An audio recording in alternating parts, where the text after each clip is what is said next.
Hi, welcome to the Shaman and the Mermaid, and we're back grounded in our home state of Colorado.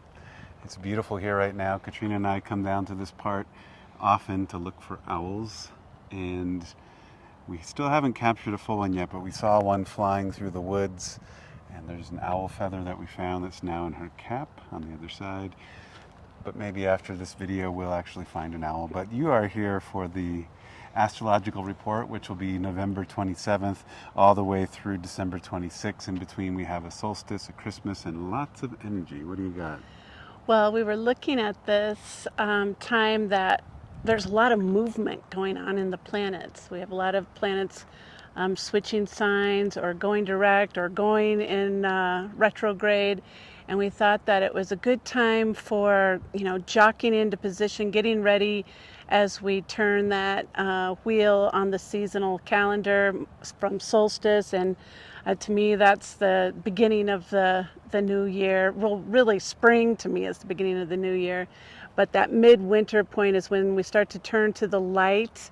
And that starts that new beginning of light and coming in to another year. I choose that day a little bit more than the Gregorian calendar of January 1st, but all those are coming up, so it's a good time to get ourselves ready for new beginnings, new light. And with all that movement, and we'll explain why the theme when we get to the aspects a little bit more, but the theme is get clean, find clear, and start right.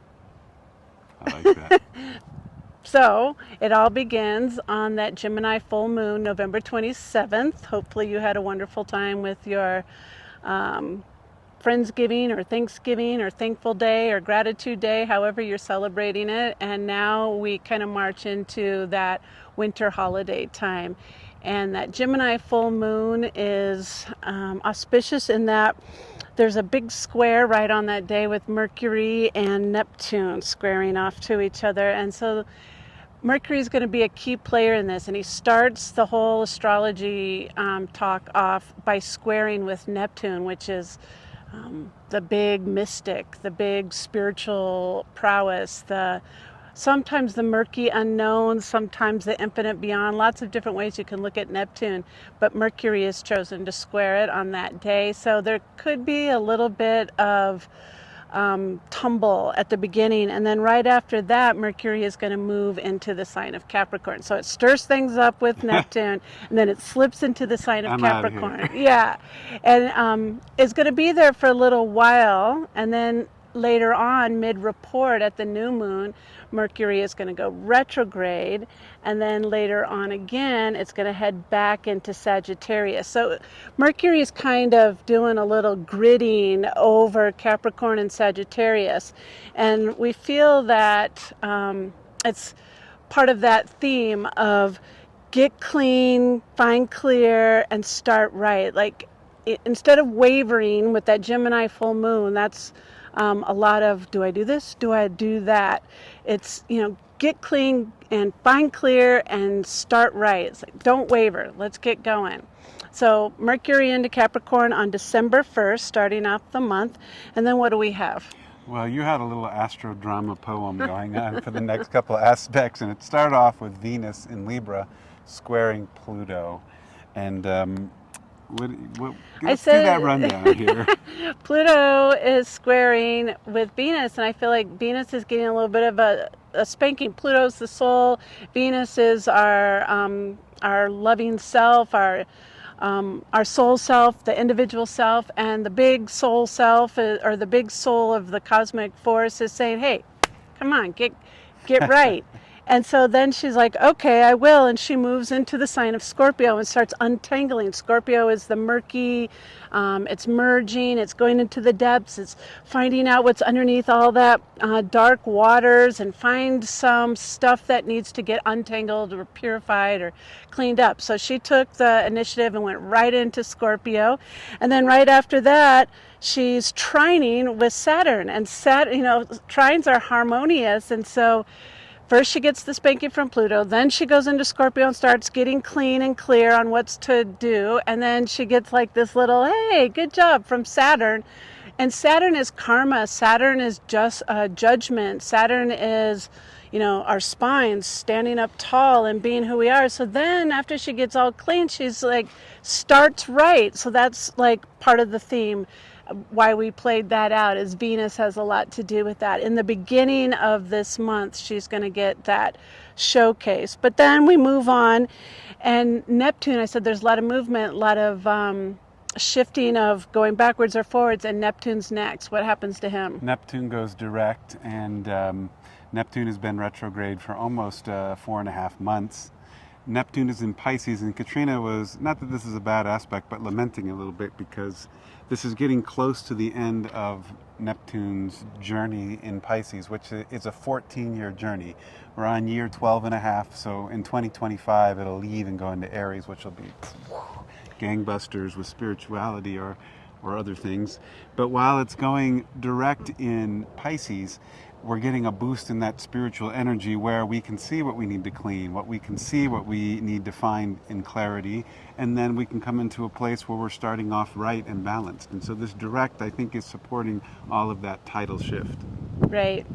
Yeah, we only have a year and a half left of Neptune in Pisces, but it's its home sign. It's like spirituality with spirituality. So I feel like part of this get right is like get right with yourself, get right with your spirit, like get ready to begin this whole next 2024 in a good place with yourself and setting that tone for the whole year, that your heart's centered. Pisces, Neptune energy is very much the Hridayam heart or the spiritual heart. So that direct is saying, let's go, let's get it done. And then our new moon pops in on December 12th in Sagittarius. And that's a lot of energy that day. That same day, Mercury begins the retrograde sojourn from December 12th until New Year's Day, January 1st. What do you got on a Sag new moon with all this energy? Well, Sag is truth and vision and seeking what is right and what is in the natural law of things, being in right way with creation, with yourself, with Mother Nature. So a new moon is that, I always say it, set intention, set your sankalpa. This is the last new moon of the year, and it's kind of maybe a closeout of wrapping up 2023 with that truthfulness, encapsulate it all with that. And then Mercury retrograde on top of it is saying, oh wait, I just moved into Capricorn. Maybe I want to go back and scrape off some of those untruths that are left back there. Mercury being the communicator, being the way you express yourself. So it's saying, let's go back and just get a little bit of crud out of there before we go into 2024, before we start this new season of light and come out with truth in our heart, truth in our voice, truth in how we speak, truth in how we live, authenticity, really. So I am pretty excited about the new moon in Sagittarius.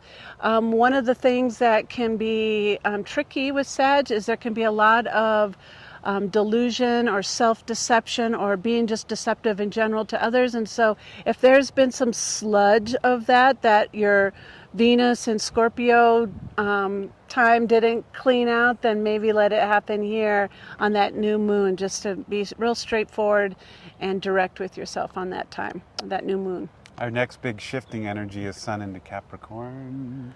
Happy birthday to all the Capricorns. Which is also the season shift into the winter solstice, and the days begin to get longer. It's an interesting symbol, the Capricorn one. It's half goat and half fish. And when I go into when we go into the etymology, I really enjoy Capricorn energy.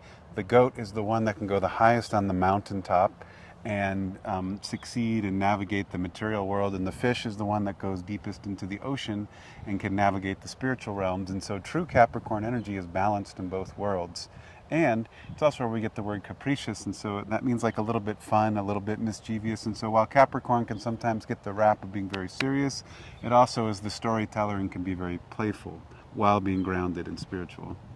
So Sun in Capricorn is also saying get clean, find clear, and start right. Like it's a fresh start with that. really grounded Capricorn energy on the solstice. Happy solstice to everyone. We for certain will be doing a little ceremony ourselves. To me, Yes. that's a very important day on the calendar to call in the light, to call in the new beginnings. As I already said, it's where I kind of mark the beginning of the new year. The very next day, Mercury, as Katrina mentioned, goes back into Sagittarius, retrograding. And so it'll go back and scrape up those bits. We've kind of talked about that. And how about the Christmas report for Christmas Day with the family? We have a harmonious aspect, Venus trine Neptune. Which we said trines harmonious. We love that. And Neptune is that spiritual prowess or the mystical unknown, the intuitive energy of ourself. And Venus is self-love, our values. So there's a lot of potential for just being in harmony on that holy day, being in our high self. Take the high road would be my suggestion to that. And then it ends on the Cancer full moon, December 26th, the day after Christmas. And there's another piece there besides the wonderful full moon and Cancer full moon. So the moon is home in her sign, and it's luxuriating. It's like happy to be there, and so super watery. And Chiron, more of that movement, Chiron is going direct. So it's like, I'm going to step into my healing powers. I'm going to take all of this crud I've been scraping off with that Sagittarius energy and that Scorpio energy, and I'm going to step out a new and right way and be the healer that I know that I am, and start that 2024 on a good foot. I like that. And I wanted to add one thing. If you like our videos and what we put out, it helps us a lot if you like and subscribe the videos and even comment on them. It helps boost us and get our message out to more people, and it allows us to do more of these types of films. So it's just a happy request that if that feels right to you, subscribe and like. And one more little, if we're doing some promotional work, don't forget that we're taking the train to Glenwood Springs on Imbolc this year. So that next calendar turn after Winter Solstice is Imbolc on the first part of February, the 2nd, I believe. Yeah. And if you'd like to join us, all aboard, come on down. It is so beautiful going through that canyon in the wintertime with all that snow. So have a think about that and maybe bring yourself into coming along. In the meantime, have a wonderful holiday time, and we'll see you at that Cancer full moon. Namaste. Jai Ganesha, Jai Ganesha, Jai Ganesha,